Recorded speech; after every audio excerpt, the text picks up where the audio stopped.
मैं ज्योतिर्विद डॉक्टर गजेंद्राचार्य, प्रकाशक विशाल ज्योतिष कार्यालय 2037/3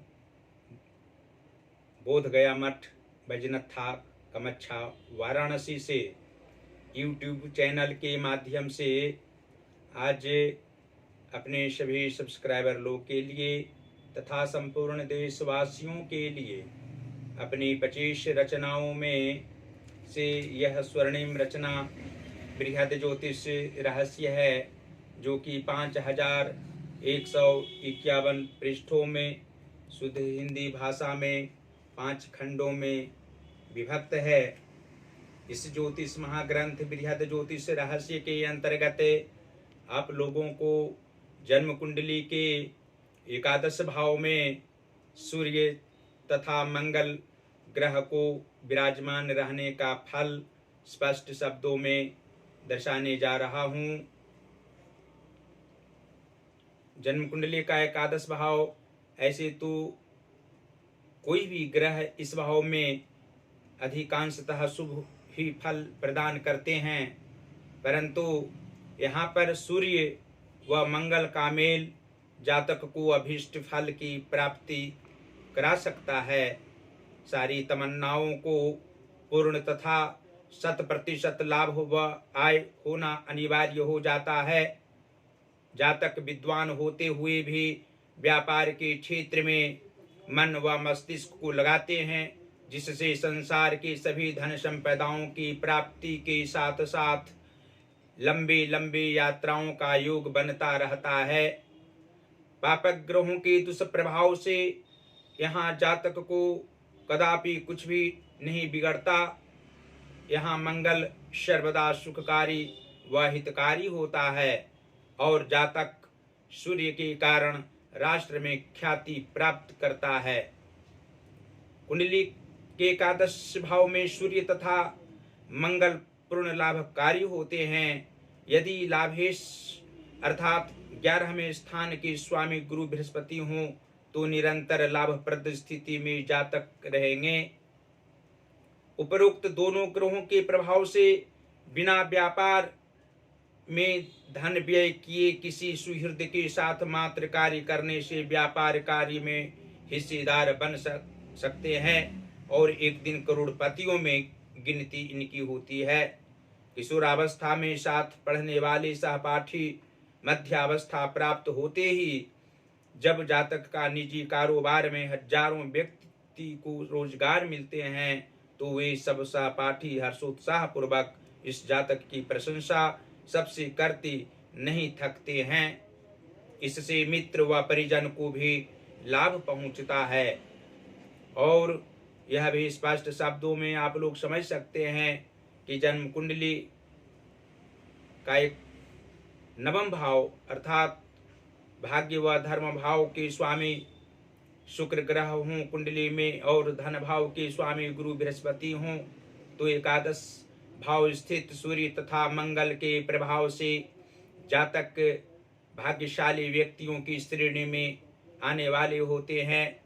इनकी अवस्था जब 40वें वर्ष की होती है तो राजयोग की प्राप्ति सूर्य तथा मंगल के प्रभाव से होना सभी दृष्टिकोण से स्पष्ट है और 57वें वर्ष के उपरांत पारिवारिक सुख जिस रूप में यह जातक चाहता है उस रूप में सभी प्रकार के सांसारिक सुख, आध्यात्मिक सुख तथा आत्मिक खुशी की प्राप्ति आगे की अवस्थाओं में होती रहती है। धन का अभाव किसी भी काल में नहीं रहता है। धनोपार्जन करने में अधिक अभिरुचि रखने वाले होते हैं। धन के महत्व को भली भांति सभी अवस्थाओं में ये जातक समझने वाले होते हैं और जन्म कुंडली के कर्म भाव के स्वामी कुंडली में मंगल ग्रह हों तथा सुहृद व मातृभाव के स्वामी शुक्र ग्रह हों तो एकादश भाव स्थित सूर्य तथा मंगल के प्रभाव से जातक को कार्य करने में अभिरुचि अधिक रूप में सभी अवस्थाओं में रहा करती है। साथ ही अपने सहयोगी जनों को भी जातक कर्म करने की प्रेरणा प्रदान करते रहते हैं। पारिवारिक क्षेत्र में इनकी प्रशंसा प्रत्येक दृष्टिकोण से होती रहती है। इनके अंदर शुभ बातें, शुभ कार्य करने की क्षमता सभी अवस्थाओं में रहा करती है। अपने से छोटे जनों को व्यक्ति अधिक प्यार करने वाले तथा बड़े बुजुर्गों की सेवा शुश्रूषा भी करने वाले होते हैं। मातृ सुख प्राप्त होता है। इनकी माता लक्ष्मी के समान होती हैं। धन संपदा की कमी उन्हें किसी भी काल में नहीं होती है। और यह भी हम समझ सकते हैं कि जन्म कुंडली के सप्तम भाव के स्वामी सूर्य ग्रह हों तथा लग्नेश कुंडली में शनि ग्रह हों तो एकादश भाव स्थित सूर्य तथा मंगल के प्रभाव से जातक को पति पत्नी का सुख में व्यवधान किसी भी काल में नहीं आता है। पति पत्नी के मध्य में मधुरता सदैव बनी हुई रहती है। किसी भी क्षेत्र में ये जातक अपने परिवार के साथ सुखी संपन्न रहा करते हैं। कर्म क्षेत्र तथा जन्म स्थान पर भी इनका मकान होना भी ज्योतिषीय दृष्टिकोण से स्पष्ट है।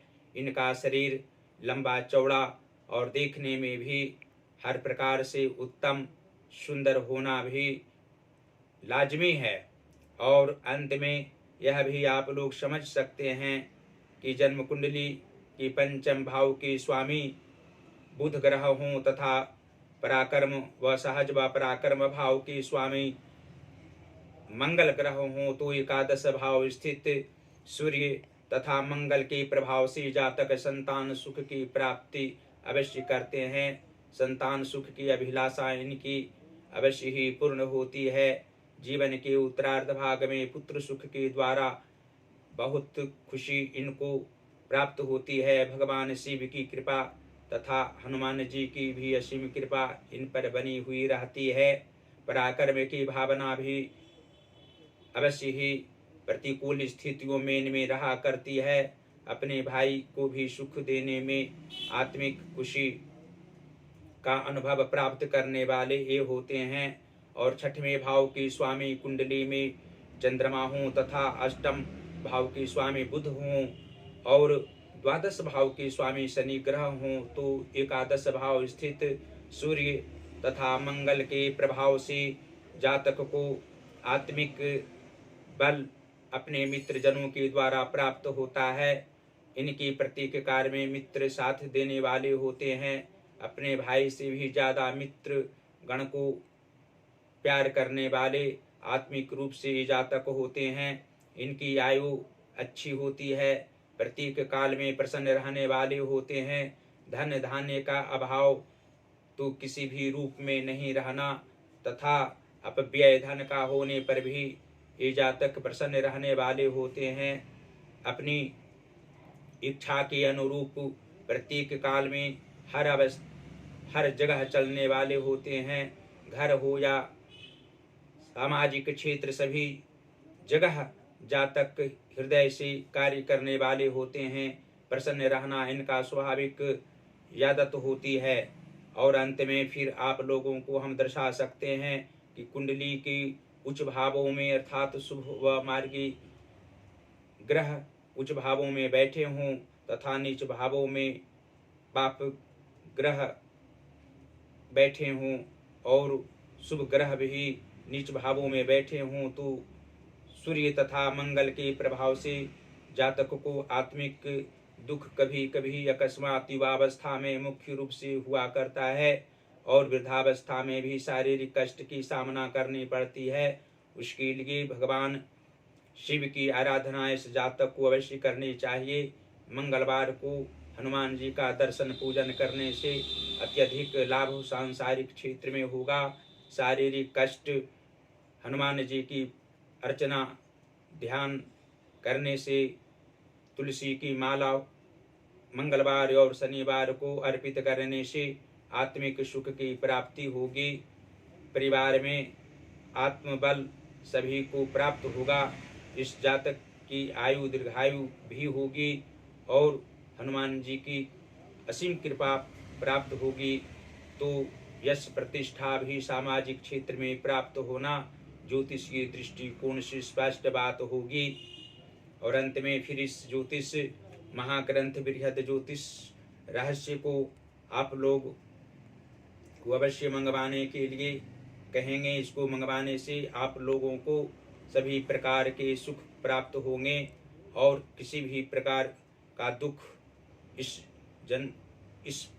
ज्योतिष महाग्रंथ में जो कुंडलियां निहित हैं, इस कुंडलियों को आप लोग भली भांति प्रेम पूर्वक पढ़ेंगे, क्योंकि हिंदी भाषा में, शुद्ध हिंदी भाषा में रचना इसकी हुई है।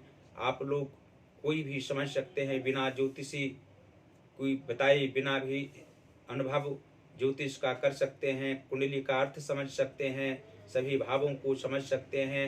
इसको मंगवाने के लिए आप लोग हमसे सीधा संपर्क कर सकते हैं। पहला नंबर व्हाट्सएप नंबर है 94 51 22 87 और 47। दूसरा नंबर है जो जियो का नंबर है, और पेटीएम नंबर भी हमारा यही है 88 40 76 17 और 92। गूगल पर भी हमारी सभी रचनाओं को आप लोग देख सकते हैं। गूगल पर हमारा वेबसाइट है प्रकाशक विशाल ज्योतिष कार्यालय। इसको आप जब खोलेंगे, वेबसाइट को खोलेंगे, तो निश्चित रूप से ऑनलाइन भी हमारी रचना बृहद ज्योतिष रहस्य मुख्य रूप से आप लोग देख सकेंगे, पढ़ सकेंगे। और फेसबुक पर भी हमारी सभी वीडियो को आप लोग देख सकते हैं। फेसबुक पर हमारा आईडी है, फेसबुक आईडी गजेंद्र आचार्य ज्योतिर्विद। इसको जब आप खोलेंगे, आईडी को खोलेंगे, तो आप लोग हमारा प्रेम पूर्वक फेसबुक पर सभी वीडियो को देख सकते हैं। और हमारी वीडियो को, हमारी सभी वीडियो को आप लोग लाइक करें।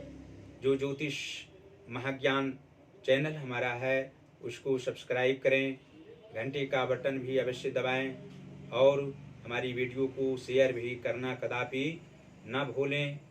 श्री काशी विश्वनाथ जी आप लोगों को हमेशा प्रसन्न रखा करेंगे, आत्मिक सुख प्रदान करते रहेंगे।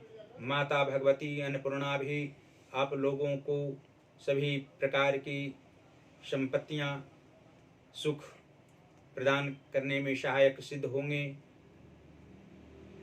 धन्यवाद।